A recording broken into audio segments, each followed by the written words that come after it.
আমাদের প্রথম কেদার কল্পেশ্বরের পর দ্বিতীয় কেদার ছিল রুদ্রনাথ দর্শন। দিনটা ছিল 29শে সেপ্টেম্বর 2012। আমরা সকাল 6:30টায় রওনা দিলাম, সকলে ভোরে ভোরে উঠে সেখান থেকে রওনা হয়ে আমাদের আজকের গন্তব্য, মানে ওই দিনটার গন্তব্য ছিল যে আমরা দুমক পর্যন্ত যাব এবং রাস্তাটা 17 কিলোমিটার।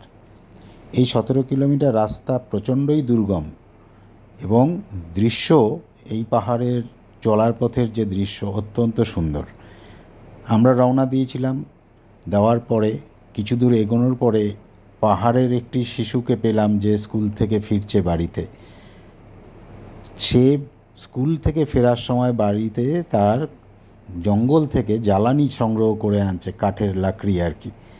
তা দেখে আমরা বুঝতে পারলাম যে পাহাড়ের শৈশবও কত কঠিন, তাদেরও জীবনযাত্রা কত কঠিন।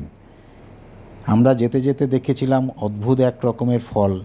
সেই ফলটা আমরা দেখে তো অবাক হয়েছি, এরকম ফল আমরা সমতলে দেখিনি কখনো। তা আমাদের গাইড বলেছিল যে কখনো ওই ধরনের কিছুতে হাত দেবেন না বা কখনো মুখেও দেবেন না।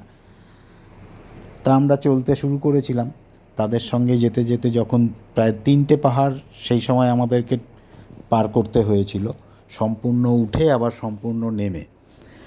আমাদের সঙ্গে ব্রেকফাস্ট এবং লাঞ্চ আমরা উর্গম ভ্যালি যে দেবগ্রাম আছে সেখান থেকেই প্যাক করে নিয়েছিলাম। আমরা সকালের যেটা ব্রেকফাস্ট সেটা মোটামুটি 10টা নাগাদ খেয়ে নিয়েছিলাম। আবার একটি পাহাড়ের চূড়ায় উঠে 12:30 1টা নাগাদ লাঞ্চটা সেরেছিলাম। সেখানে ছিল রামদানার রুটি এবং লাই শাক আর সর্ষে শাক। অদ্ভুত লেগেছিল তখন খেতে, কারণ ওই পরিশ্রমের পরে ওই খাবারটাই আমাদের কাছে তখন অমৃত ছিল। আমরা আবারও চলতে শুরু করেছিলাম। সেখান থেকে বেশ খানিকটা গিয়ে আরেকটি পাহাড় টপকেই একটি পাহাড়ি ঝোড়া ছিল, তার উপর একটি কালভার্ট ছিল। দুর্ভাগ্যবশত আমরা যাওয়ার আগে একটি ক্লাউড বাস্ট হওয়ায় সেই কালভার্টটি ভেঙে যায় এবং ওই পাহাড়ি ঝোড়াটি ছিল অত্যন্ত খরস্রোতা। তা আমরা সেইটা পার করতে গিয়ে আমাদের এক সদস্য তো প্রায় জলে পড়েই গেল। তাকে আমরা টেনে তুললাম, কারণ বোল্ডারের উপরে পা দিয়ে দিয়ে আমাদেরকে পার করতে হচ্ছিল। আমাদের যাত্রাপথ খুব মসৃণ ছিল না, তবু আমরা 4:30 নাগাদ আমরা দুমকে পৌঁছে গেলাম। দুমকে পৌঁছে তখন আমাদের একটু স্বস্তি। গিয়ে দেখলাম ওই গ্রামে একটি তাদের উৎসব হচ্ছে, তাদের লোকাল উৎসব। সেখানেও গেলাম। সেখানে চালকুমড়োর মতন একটি ফল আমাদেরকে দেওয়া হলো। আসলে ওটার স্বাদ একেবারে আমাদের শশার মতন এবং আমরা সেটা খেলাম, কিন্তু ওরা লোকাল ভাষায় ওটাকে বলে কাঁকড়ি। সেই কাঁকড়ি আমরা সন্ধ্যাবেলা যেখানে ছিলাম, একটি পাহাড়ি গ্রামের বাড়িতে ছিলাম, সেই বাড়ির ছাদে বসে আমরা সেটা খেলাম। চা এবং মুড়ি চানাচুর আমাদের সঙ্গে ছিল, সেটাও বের করে খাওয়া হলো। তা ওটা এক ধরনের হোমস্টে। ওদের আতিথেয়তা অদ্ভুত, খুবই ভালো।